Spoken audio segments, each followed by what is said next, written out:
An I Love America bumper sticker doesn't make you a patriot. Sacrifice for others does. As a military spouse, the word patriot is an intrinsic part of my daily life. On a military base, we start our days with Reveille and end them with a retreat.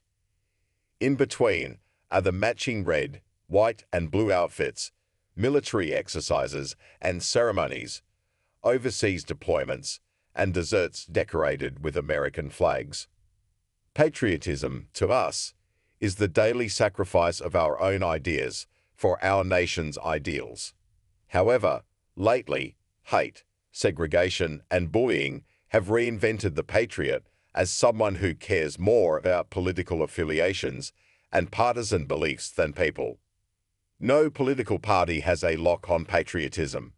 A patriot, as defined in Merriam-Webster dictionary, is one who loves and supports their country.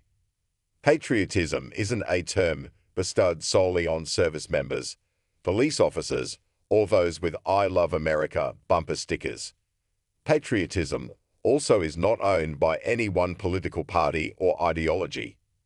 Patriot is a term conveyed to all who love and support their country and its citizens. In our nation's 248-year history, millions of service members have enlisted in America's armed forces.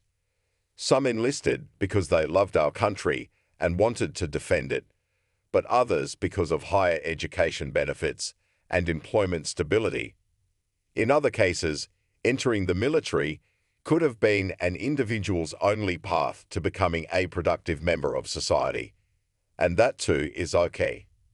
Don't ask, don't tell was wrong. Biden rectifies injustice of don't ask, don't tell. But policy never should have existed. Who do I think of when I hear the phrase American Patriot? Civil rights leader Melanie L. Campbell, Native American influencer Charlie Amaya Scott, retired Joint Chiefs of Staff Chairman Mark Milley, Barack and Michelle Obama, Admiral Rachel L. Levine, and comedian Jon Stewart, to name a few. They are the patriots who are preserving life, fighting for equality, and advocating for less fortunate citizens.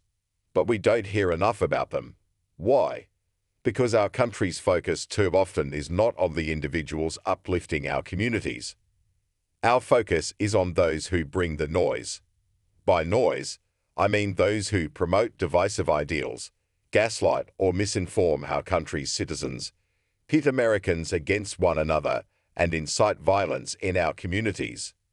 The noise drowns out those fighting for equality, proposing solutions to our nation's most significant problems, and sacrificing for the greater good of all our countrymen. Patriotism is about sacrifice for others. America's true patriots are the men and women who sacrifice much more than we can fathom for our rights, for community, and for the very life of another human being. Why is patriotism so imperative in our country? Our country can persevere only through the strength of a community. Happy birthday, America! Why? This aging millennial still loves America, even if Gen Z doesn't get it. Redefining patriotism is simple but not effortless. It will take all of us admonishing and advocating for equity and equality. It will require using our resources to uplift communities in need and standing up to division. Redefining patriotism means allowing reformed felons to earn their complete place in society without restriction, affording them the American dream that they too are worthy of. It means offering a chance to build something from nothing with a hand up, not a handout.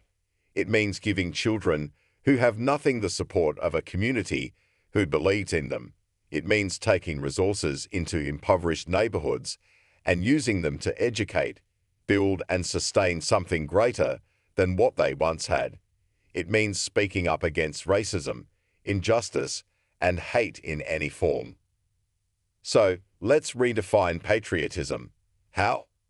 By committing acts of service that will advance undeserved communities, by educating and strengthening communities that, in turn, will improve our nation. But before we can redefine patriotism, we must look inward. We must be honest with ourselves and ask, was our former demonstration of patriotism a display of love for all of our countrymen and our country, or did we withhold that love from people with different ideals, religions, and abilities? Were we satisfied with ourselves as we ignored the pleas of those less fortunate? From children aging out of foster care into homelessness to innocent protesters being gunned down for proposing equality. Are we satisfied with the state of insecurity and chaos we live in? Let's lead by example and prove our true patriotism by accepting, teaching, and exuding love, kindness, and concern for our fellow citizens. It's our opportunity to build, to redefine, and to realign our families, our communities, and our nation. Justice for all.